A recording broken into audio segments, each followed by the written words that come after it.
Breakfast on Power Talk AM 1460 and FM 101.1. Streaming worldwide on iHeartRadio. Jan Price talks to the movers and shakers in the film business. The Jan Price Show. You're listening to The Jan Price Show, and today I'm so excited. My guest today is Academy Award-winning editor Tom Cross, and we're going to be talking about his latest movie, First Man, starring Ryan Gosling and Claire Foy. Welcome, Tom. Oh, thank you so much, Jan. I'm looking forward to this. Me too. I have lots of questions for you, but my first question is, what made you decide to become a film editor? Good question. Well, as a kid, I was always a movie lover. My mom was an artist, painter, sculptor. My dad didn't do art, but he just loved movies. And at an early age, my dad took me to the public library, and they were showing a 60-millimeter print of the movie Wages of Fear, about men having to drive trucks with nitroglycerin across treacherous terrain. And I just remember being, enraptured by the story, even though it was in French, and I don't speak French. It was a foreign film, but I just remember I was there with a bunch of other little kids one afternoon in the public library, and I just couldn't take my eyes off it. So, that's something that I think sparked my interest. And then just through the years, I remember watching Star Wars movies when they came out, James Bond movies, all those movies, these escapist movies, kind of got me into it. And I think because my dad's love of movies, and also because of my mom being an artist, that was an interest they encouraged. And my dad used to buy me books on movies, like The Art of Watching Movies and things like that. And I just kind of ate up all that stuff. I was really interested in special effects, so I took out books from the library on how they made the movie Earthquake, or how they did the car chase in The French Connection or something like that. I just was really kind of into the sleight of hand, into the kind of magic behind it, and then they encouraged me to go to film school. I went to a small film conservatory called Purchase College, State University of New York. Mm-hmm, I know it. And SUNY Purchase, and then after that, I moved to New York City, and I got my first job in the business, which was as an assistant editor in commercials. But when I went to film school, we studied it was kind of a director's program. But I always gravitated toward editing. I'm not sure why. It might have been that I just kind of was. I liked that part of the process where things seemed to quiet down, and you were kind of. I don't know. There was something about it that, at least when I first started doing it in film school, editing my own projects and editing with other students, it felt like, for lack of a better way of putting it, a civilized place to make art, as opposed to production, as opposed to the set. Damien Chazelle is often referred to having to film a movie as someone pointing a gun to your head and saying, "Make art." And I always laugh about that, because I definitely always felt that way about other aspects. They just, I don't know, from my brain, they just seemed very difficult. So it was always editing. So I've always been trying to edit. Interesting. Because I would think editing would be the most difficult part of putting together a movie. I have heard it's often said that a movie is made or not. In the editing room, it's either going to be, it's really up to the editor to make the movie either a success or not. And so, do you find that to be true? I mean, you get the final product, but you get to be the one who has the final say about how it actually looks. Do you work a lot with Damien? You've worked with him a number of times on quite a few films, and we'll talk about that a little bit. Does he get as actively involved with the editing process with you, or? Yes, he does. Okay. So. Yeah. No, he's very involved. He loves the editing process. I mean, that's something we bonded on early when I first met him. We spoke about movies and spoke about the editing, and so and we were on the same page about that. We liked a lot of the same movies, and but yeah, he's very involved. So he is always there. He loves to work together with me, and he loves to see things come together, and very hands-on in that way. He's hands-on in every step of the process, from shooting to the music with Justin Hurwitz to the editing. But, you know, it's funny. I always feel like I'm in a very, very privileged position because, you know, it takes a whole team of craftspeople and artists to develop a story and then to kind of shoot a movie. And then all of it kind of funnels into the editing room. And there's, for a certain amount of time, you know, it's the focus is really, once the shooting stops, it's really about the director and the editor sitting in a room and collaborating. And each collaboration is different. It really depends on the director. But in terms of working with Damien, you know, I just feel very lucky that, you know, I get to sit in a room, a quiet room, and I like to think a warm room, and we get to, you know, debate parts of the movie. We get to discuss story things. I mean, we're in there to create, and I think that is something people talk about, how the editing is the final rewrite, the ultimate final rewrite. Just as an aside, I've heard also people say that the projectionist is the final writer of the movie. But that's true too. But for all intents and purposes, I like to think that the editing is the final major rewrite, and you know, in terms of how much rewriting you do, there's always, I think by default, there's always a certain amount of writing that is done. I remember at some point I had a job interview with someone, with a filmmaker, a really talented filmmaker. I ended up not doing the project for whatever reason, but someone very talented, a great writer, and you know, that person was talking about the editing and saying, well, you know, the script that I wrote has really been vetted, and I mean, everyone has read this, and we're really happy with it. So we're not going to be changing that. That's what is going to be there for the dialogue. That's what's going to be there for the story. And in the back of my head, I did think that was, I thought that was a little short-sighted or a little naive, because every project I've worked on, there's been something that changes, and you rewrite something. And you know, the script for Whiplash was, no pun intended, was tight as a drum. I mean, I thought that story read perfectly. But when we got down to making the feature film, when you have actors inhabiting those characters, when you put them on film and you see them react, you see their faces, you know, you feel different things, and often you find less is more, and so you end up having to change things because of that, and certainly you change things because of pace. But this movie, you know, so there's always a certain amount of rewriting. This movie, I think Damien had, because of the style that he wanted to tell this movie in, there kind of built in, there was a lot of, he knew that there'd be a lot of writing. We'd be creating a lot of stuff, almost like, you know, the way you would with a documentary, you know, because his approach was kind of documentary. So I'd say on First Man, more than a lot of other projects I've worked on, you really, you know, the editorial process is really leaned on very heavily. Well, having seen the film, I'm astonished, actually, having watched it. There's so much to this movie, and as I'm watching it, I was thinking about you, knowing that I was going to be interviewing you, and you know what your process was in editing this film.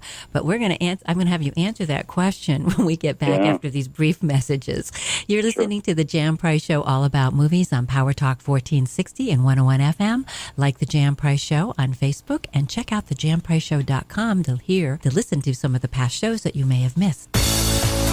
The Yozio Theater in downtown Monterey is now open every day, showing independent and foreign films. The Yozio Theater has new concession offerings, including beer, wine, hard cider, and their homemade Lush Slush. You can now schedule private event screenings for community charity events, birthdays, anniversaries, or just a fun gathering of friends. For more information, visit the Yozio Theater online at oziotheater.com.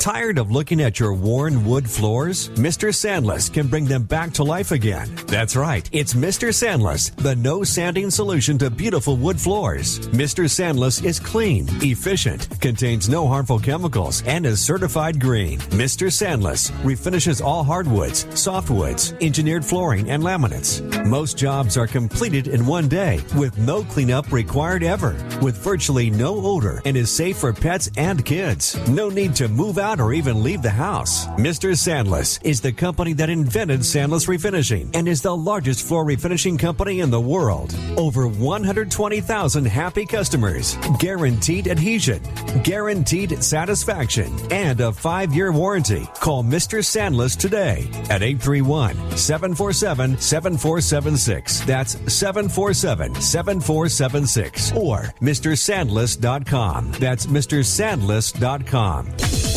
On Power Talk AM 1460 and FM 101.1. Streaming worldwide on iHeartRadio. Jan Price talks to the movers and shakers in the film business. The Jan Price Show.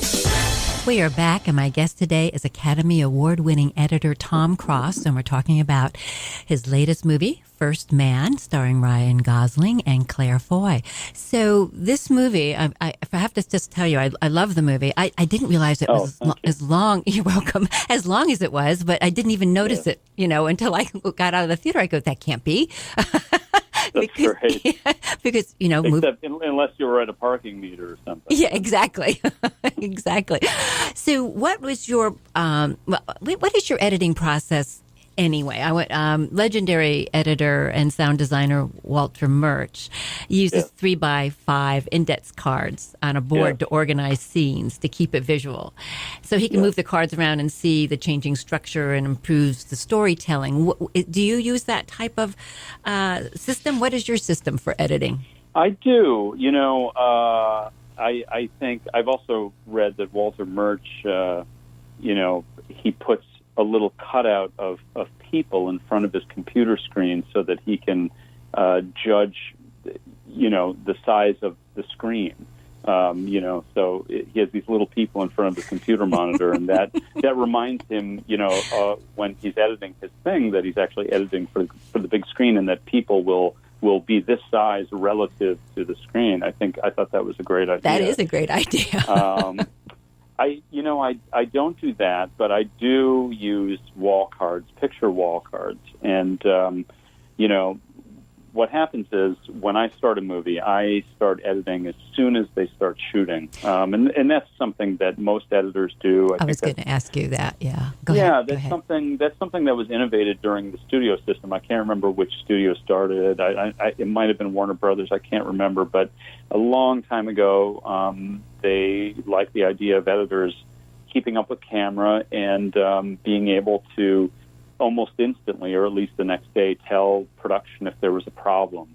That way, they could hold off on striking the sets or wrapping an actor if they needed reshoots or another shot or something. So I do that. I start, and this movie, they shot so much film. It was. I don't think you could do it any other way. I really had a lot to keep up with. But what I do when I start is I put up these. First, I put up these index cards because we have the script, and we break down the script into a continuity of scenes. Scene 1 is this. Scene 2 is this, and we put each scene on an index card, and I put them all on a wall in my editing room, and they're just blank. They're just plain cards, and then as the footage comes in, my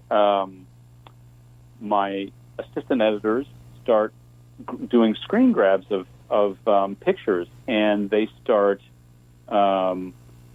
replacing those cards. So every day I can look at my wall and I can start to see the scenes that have been filmed. It starts to fill in with these pictures and like with a representative frame of the scene. And then by the time shooting wraps, I have a whole wall of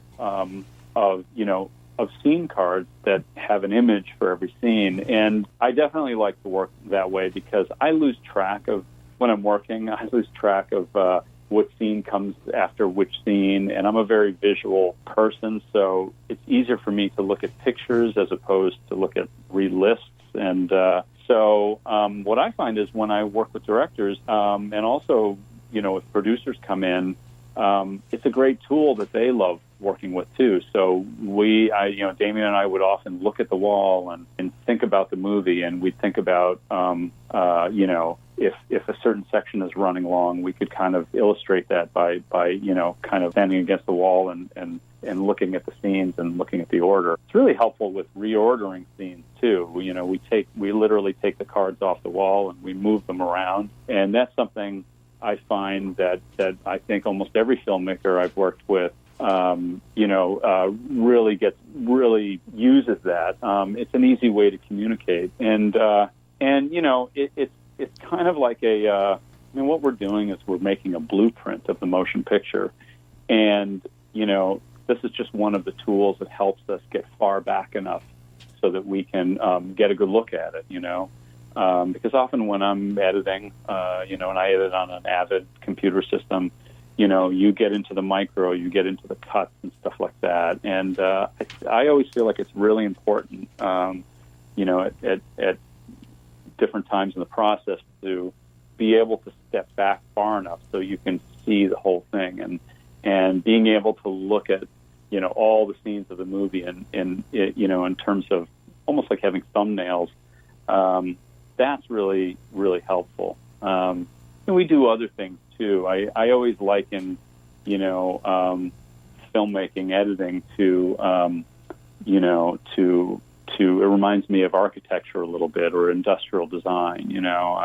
If you're designing, it takes a team to make these things. Whether you're building a bridge or if you're, assembling an automobile, it takes a team of people to do it.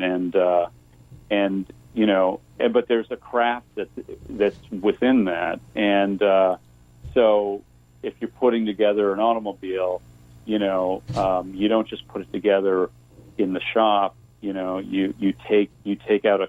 build a clay model, and you take that out into an atrium to see how the light hits the body of the car, how it plays with the design. I mean, we kind of do that in our own way. We don't make a 3D model of a building, but, we do our rough cuts, and we like to screen them for friends and family. So every week on First Man, for example, at least once a week, we would take a rough cut wherever we were at, and we would go into a theater on the Universal lot, which is where we were editing, and we would invite 20 to 50 people, and we'd sit in the theater and we'd screen this rough cut for them, and we got to sit in the audience with them to really see how it feels. And that's the most important thing, in a way, is how it feels to you in the theater. We would always ask our friends and family to fill out questionnaires after they watched the movie, and then certainly we'd talk to them. But sometimes we didn't even read the questionnaires. I mean, the most important stuff we got was how we felt in the theater, if you're not sure about something and you feel like something in your rough cut runs a little slow in terms of pace, there's a really good chance that it's going to feel even slower with 50 people in the theater. You become more sensitive to your movie, and if you cringe, then that's a sign that tells you something.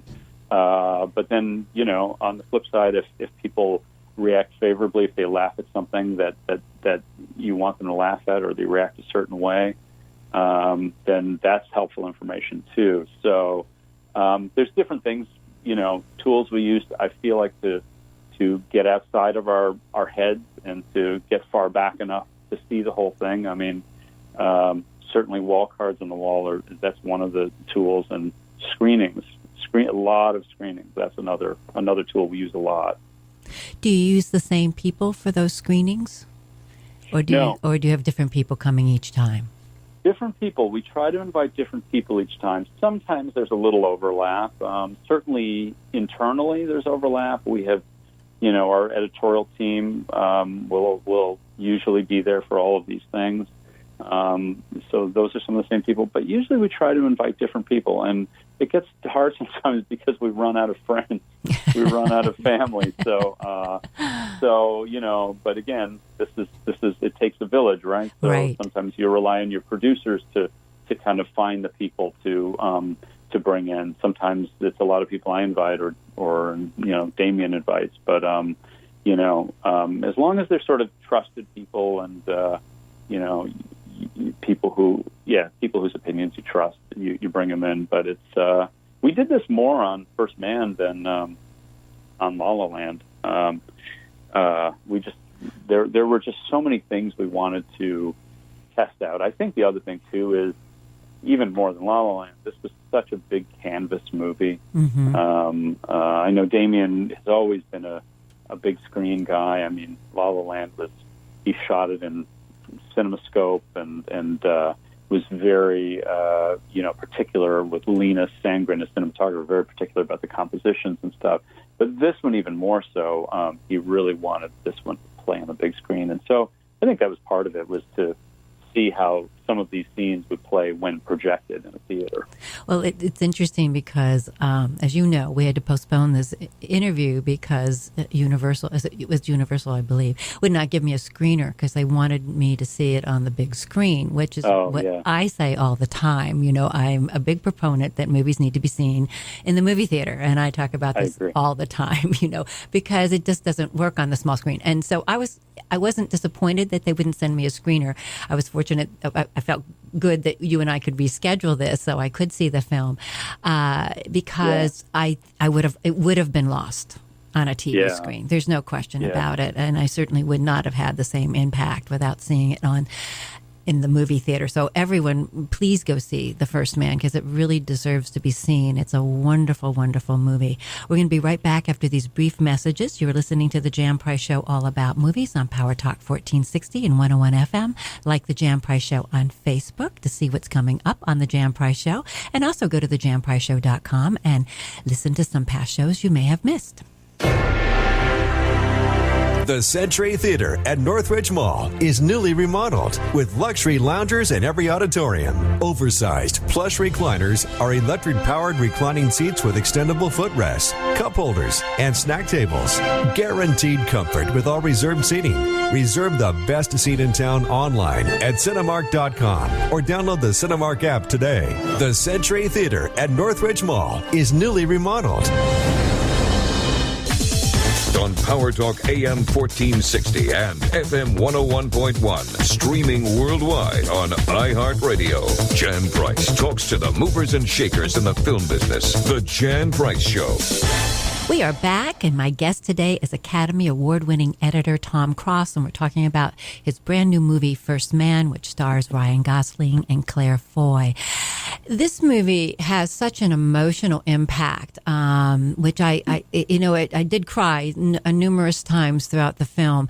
And that's great. Yes, it is, because I always say all the time you should go to the movies to be moved in some way, and if it's whatever the movie is, you want to feel moved, whether it's a comedy, you laugh, or, if it's a drama, you cry, or a love story or whatever. But the through line is the relationship between Neil Armstrong and his wife, Jan. And I loved that. That was the story that they, were telling. It wasn't just about the space program. It was intertwined in their relationship. And certainly that era when men really couldn't express or didn't express themselves as much as maybe men do today, and his emotions. And I thought that was so well done and so well played. I know there's been a bit of a controversy, and we'll talk about this a little bit, because when it showed at, I think, the Venice Film Festival, it came out that they didn't show the famous scene of Neil Armstrong putting the flag on the moon.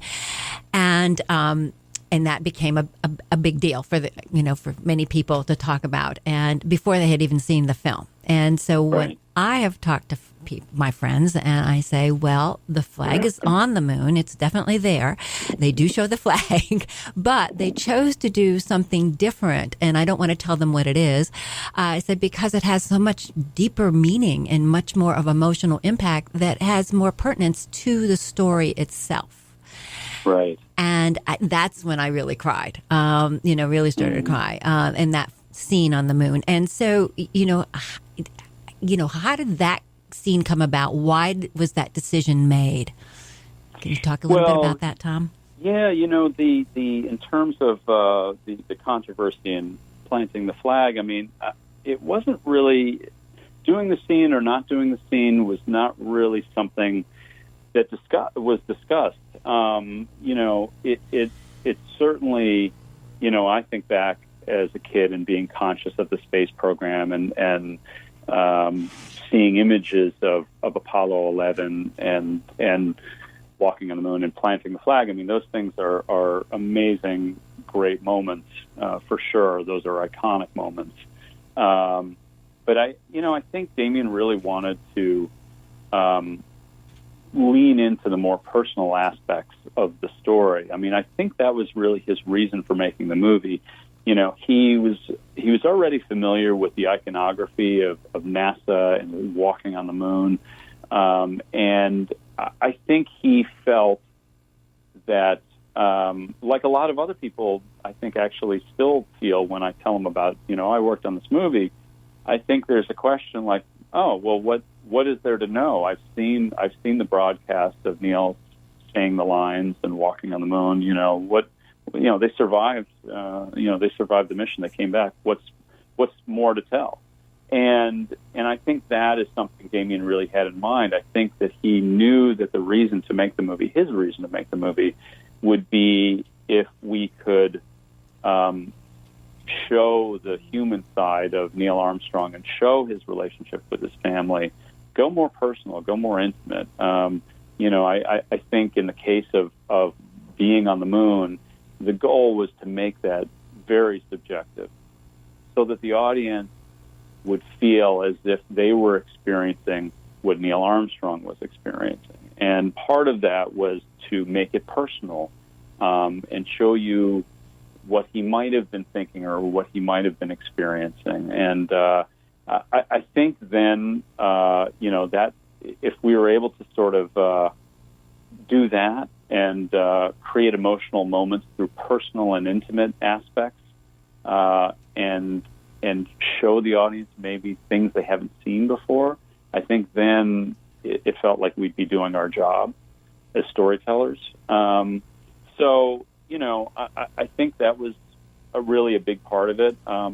Damien always thought that the movie was really going to boil down to what he called the moon and the kitchen sink. And by that he meant that the movie would of course be about these missions and would be filled with these space capsule sequences, all of which he wanted to be very experiential. But then that would also have to be balanced with the other part of the story, which in some ways was new and more interesting to him, which was the family aspect, the earthbound domestic scenes with Neil and Janet and their kids, but also Neil and his friends, and the community that all of these astronauts kind of created together. They were kind of all one big family in a way. And I think that that was a big part of what none of us really knew about before we worked on the project.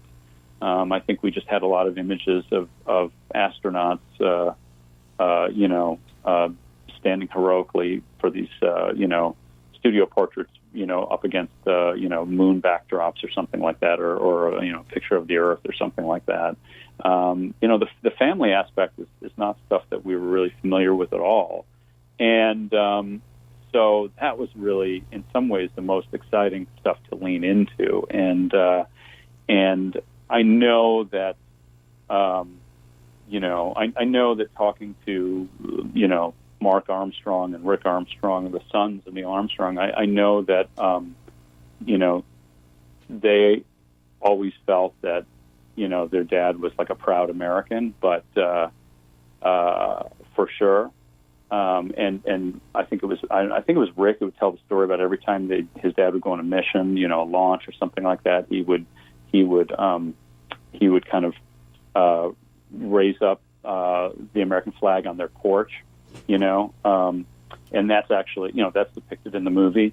So, I think they were very proud of a lot of those things. But I know, speaking with them, that they really appreciated a lot of the focus on the more personal aspects, on the family stuff. That really appealed to them. I think they had strong emotional connections to that, and I know for me, that was a big takeaway for me. I mean, something I learned working on the movie was that not only did these astronauts go on these dangerous missions and risk everything, but they kind of took their families along for the ride.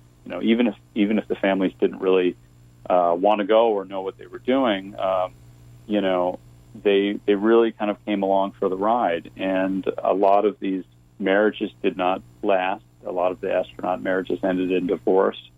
And it's, the risk involved, to me, after I worked on this project, not only did I know the risk was something the astronauts were taking, but invariably the families, the wives and the children kind of took these risks too. They had to. Exactly. And the heart of the movie really, that is the heart of the movie, is the story, but also Claire Foy's character of Janet Armstrong is really the pulse of the film, I think, going through. And what, you really, it's always, I studied acting in New York a long time ago, and excuse me, and the hardest thing to do is to act through your eyes, and that's the way acting is the best, is when you do that. And there's so many scenes, particularly the final scene with Ryan Gosling's, with Neil Armstrong's character and Janet Armstrong when he's come back from his mission, and there's no words. It's such an emotional scene when you see that, and it's just beautifully done. But she did a superb job. So did Ryan Gosling, but she had to carry more of the emotions in the film, and I thought she did an excellent job with doing that. When you edit, there's I was listening to Paul Lambert. Is it Paul Lambert who did the special effects? Visual effects. And he was talking that you were able to go, or he was, whatever, I don't know who else went, a lot of archival footage. And to me, that was what's so amazing, because it really, it didn't look like archival footage when you watch the movie. But it had to be, because we don't have those, rockets, the same rockets today. So he was talking about they found something, but they could the way the film was made, they couldn't find a machine to play it on. Is that correct? Can you fill me in on that story a little bit? Yeah. Well, so first of all, Damien was really inspired by a lot of the NASA archival footage he saw. In his research, he ended up finding all this beautiful archival footage inside the space capsules, outside.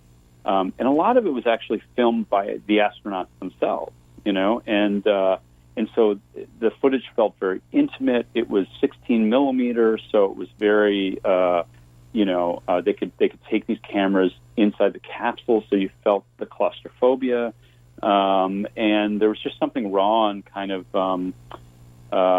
personal about it, about some of this footage, and that was a big thing that inspired his stylistic visual approach to the movie. And so he really wanted the whole movie to have this kind of 16 millimeter feel. But there were some moments, especially during the launches, some of the space capsule moments, where he wanted Paul Lambert and the VFX team to replicate some of these real shots. And there's a shot after the Apollo 11 launch where a staging ring flies off. At the end of the launch, Justin Hurwitz's music crescendos and this ring falls off, and we hold on the shot where it flies away off into the distance. And that's a shot that Paul Lambert created with miniatures, that was basically a kind of a homage or a replica of a real archival shot. So we did a lot of that with the movie, or I should say Paul and company, his producer, VFX producer Kevin Elam, who's amazing, worked on a lot of Chris Nolan movies. Those guys are experts in doing that type of stuff. And so they did a lot of that, and someone found, it might have been Kevin, I'm not sure, found that NASA had this very high quality archival footage, different from the 16 millimeter that Damien had seen. The footage that they found was shot on 70 millimeter, so it was extremely high resolution. But it was also in a different aspect ratio and had different film perforations than normal 70 millimeter has. So not only was it this gargantuan format, but it was a format, I guess, that had I think, as they call it, military perforations on the edge of the film. So, wow. So the footage hadn't been seen for decades or for a number of years because they no longer possessed the equipment to play it. So NASA apparently said, if you said to Paul and Kevin, if you guys find a way to scan it, and give us a copy for our archives, for NASA archives, you can use it. And those Kevin and Paul found a way to scan it. And in First Man, there are some shots that are this high-quality archival footage during the Apollo 11 launch. There's a wide shot where you see the Saturn V Apollo 11 rocket take off, and this spectacular wide shot. And the middle portion of the frame that contains the rocket is 70 millimeter archival footage. And because the movie is in CinemaScope and widescreen, Paul had to fill out, through digital means, he had to fill out the sides of the frame. So what you're seeing is I like to think, a seamless composite of actual footage, because I think the launch is actually Apollo 14 taking off, which utilized the same Saturn rocket as Apollo 11. But what you're seeing is a seamless composite of archival footage and digital CGI that Paul and company kind of melded together into the seamless shot. And they did that for a couple other shots. And so some of the things you see in there is actual NASA footage combined with elements that Paul and his team built. That was really exciting to do. And in fact, I think the footage that we had, that archival stuff, was so clean. I think Paul had to dirty it up a little bit. Really? Yeah. It's just amazing because there is no delineation when you watch the movie thinking, oh, this is archival footage and right. This is the movie. It just blended beautifully, and you thought, oh my God, how did they do that? Where did they get right. that from? And I also heard that, I think in the same interview, that they didn't want to use a blue screen or a green screen very much. Like Damien did not want. So they did an LED screen? That's right. Okay. Yeah, so tell us a little bit about that, because go ahead. Yeah. Well, it's almost, Damien really is not a fan of green screen, or at least he didn't feel it was right for this film. And so, he basically wanted to always have backgrounds when the actors are in the space capsules or in a craft, and there are windows next to them, and you can see out the windows. He wanted to be able to see a background out there and film it so that would be in camera. You'd have an in-camera effect. And so what that meant was they put these LED screens out the window, and Paul would provide backgrounds. And then, the actors would be able to see what they're reacting against, and that would be captured in camera. So when I got the footage, it would already have image out the window. So if Neil was looking at the Earth moving away or something like that, or he was peering up over, like his craft was going up over out of Earth's atmosphere, you would see that in the window, through the window, and I would see exactly what Ryan Gosling would see and what he would act with. And so it was really, really helpful. I mean, that stuff would be so it was almost like a lot of the effects were I wouldn't say they were done by any means, but by the time I got the footage, it was partially there, and it was certainly helpful in cutting, because then I didn't have to imagine what would be there. We skipped a bunch of steps, because normally if you get footage where there's green screen, then I have to have, people composite a background into it. Then I can work with it. This was we had skipped a couple steps, so we already had a background. It also made it great for our rough cut screenings when we would screen for friends and family. We had all the image there already in the backgrounds. We didn't have to make any excuses for bad green screen or anything like that. And later on, Paul and Kevin would improve these windows. Sometimes they'd replace them or they'd enhance them. If there was something that a quality they didn't like about it, they'd improve it. But the best thing, and Paul Lambert talks about this, the best thing that you get out of doing these LED screens is the LED screens give off light and color, and those things, that light and color from that background shine through the windows, and they hit the instrument cluster of the craft, and they go on the visors.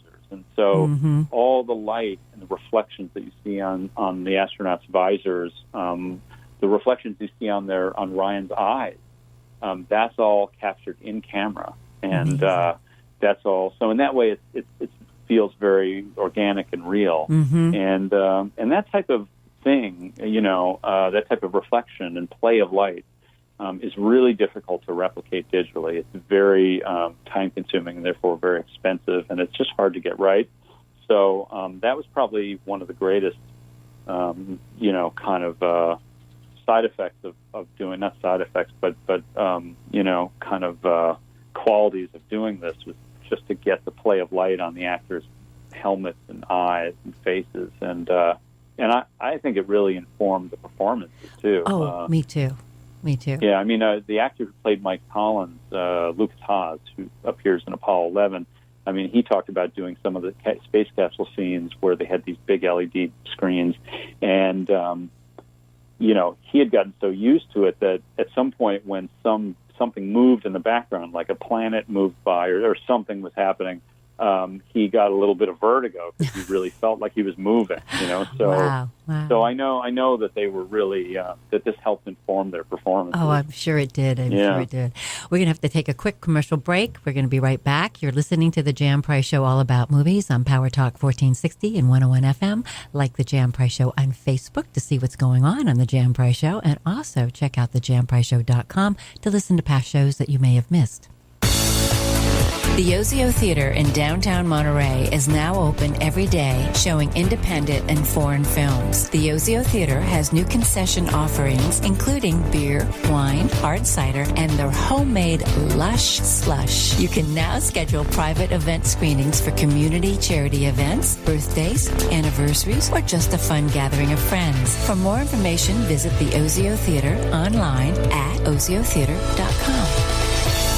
Tired of looking at your worn wood floors? Mr. Sandless can bring them back to life again. That's right. It's Mr. Sandless, the no sanding solution to beautiful wood floors. Mr. Sandless is clean, efficient, contains no harmful chemicals, and is certified green. Mr. Sandless refinishes all hardwoods, softwoods, engineered flooring, and laminates. Most jobs are completed in one day with no cleanup required ever, with virtually no odor, and is safe for pets and kids. No need to move out or even leave the house. Mr. Sandless is the company that invented Sandless Refinishing and is the largest floor refinishing company in the world. Over 120,000 happy customers, guaranteed adhesion, guaranteed satisfaction, and a 5-year warranty. Call Mr. Sandless today at 831-747-7476. That's 747-7476. Or MrSandless.com. That's MrSandless.com. On Power Talk AM 1460 and FM 101.1, streaming worldwide on iHeartRadio. Jan Price talks to the movers and shakers in the film business. The Jan Price Show. We are back, and my guest today is Academy Award-winning editor Tom Cross, and we're talking about his brand new movie, First Man, starring Ryan Gosling and Claire Foy. The Justin Hurwitz score on this movie was I just loved it. It just was amazing. It had, again, played so beautifully with the storyline and brought up a lot of emotion. When you're editing, do you listen to music at all, or do you do any sound editing, or do you leave that for the sound people to do later? Well, actually, I always work with sound quite a bit when I'm cutting picture. I'll put in a lot of as many sound effects as I feel are needed.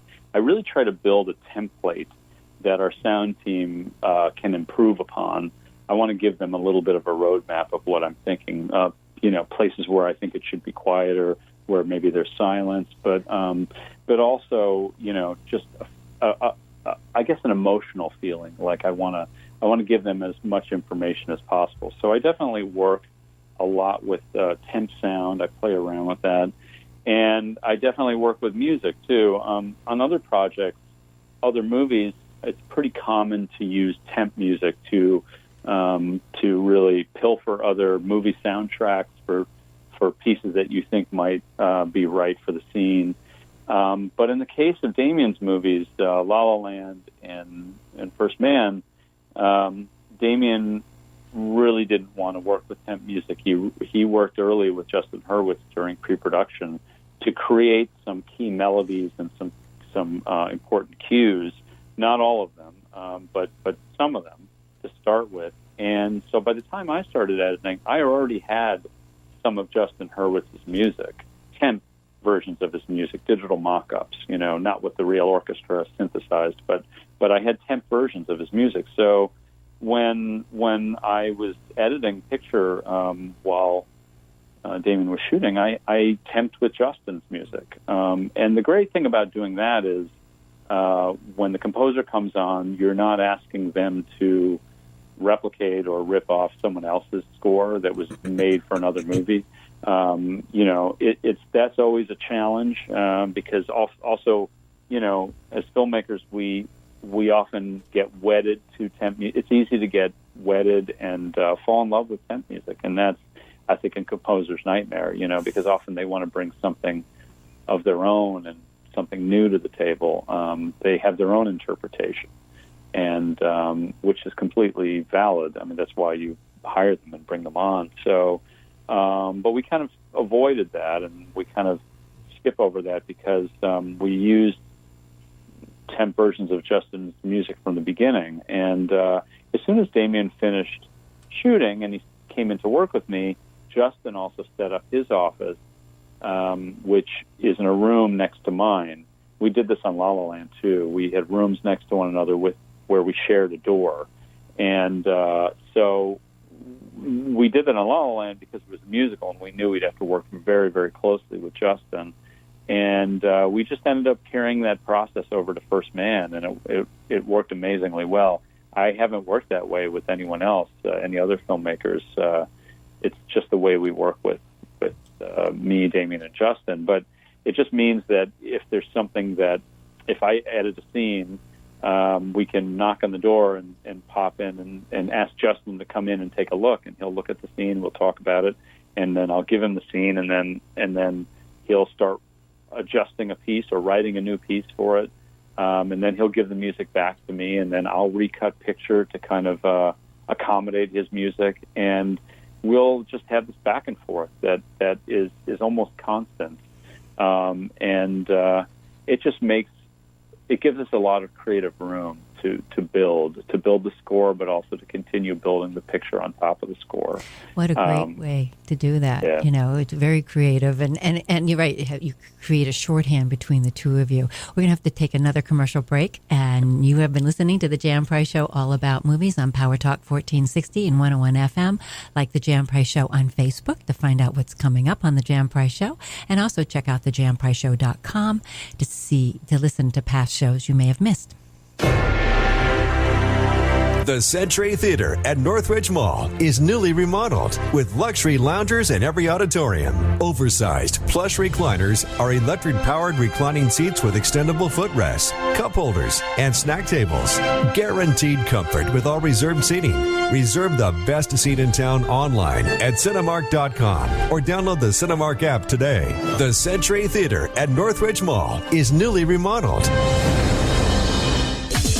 Breakfast on Power Talk AM 1460 and FM 101.1. Streaming worldwide on iHeartRadio. Jan Price talks to the movers and shakers in the film business. The Jan Price Show. We are back, and my guest today is Academy Award-winning editor Tom Cross, and we're discussing his brand new movie, First Man, starring Ryan Gosling and Claire Foy.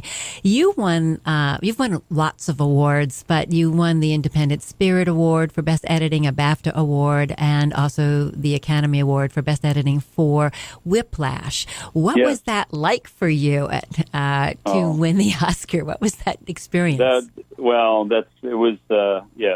was truly, the Oscar was truly, it was all like an out-of-body experience. I can imagine. I mean, as a movie lover and someone who is so fascinated with movie history, Hollywood history, this great tradition of cinema art and craft, I mean, it sounds